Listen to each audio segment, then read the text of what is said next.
They are words we all so often use, not meaning to disrespect, but maybe just forgetting.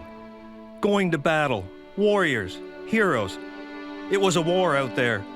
We've all said them and meant nothing by it. But of course it was just a game, or just a hard-working player we were talking about. Deep down, we truly know who the heroes are, past and present.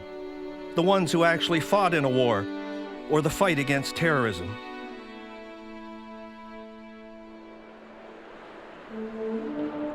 Please join us in welcoming special guests from the Canadian Armed Forces. There has always been a unique relationship between the military and hockey for longer than most of us have been around. One has always seemed to embrace the other. In 2 world wars, hundreds of NHL players volunteered to fight, and many never returned. Some were the biggest stars of their era.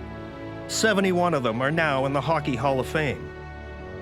Players such as Milt Schmidt, a star with the Boston Bruins, but still just a kid from Kitchener. In 1939, the year World War II began, Schmidt's Bruins captured the Stanley Cup. 2 years later, he led his team to another. But in 1942, when duty called, Schmidt, like so many others, answered.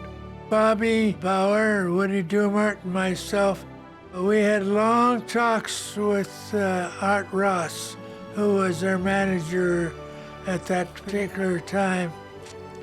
And he had a son that was in the Royal Canadian Air Force, and so that's what we thought. If it was good enough for Art Jr., it's good enough for us.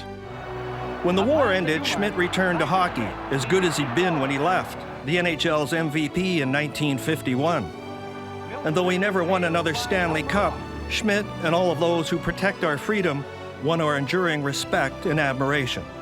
It was sure good to be back again. When we played here at home, why, there was nothing but ovations, which we appreciated. They are the real warriors, the true heroes.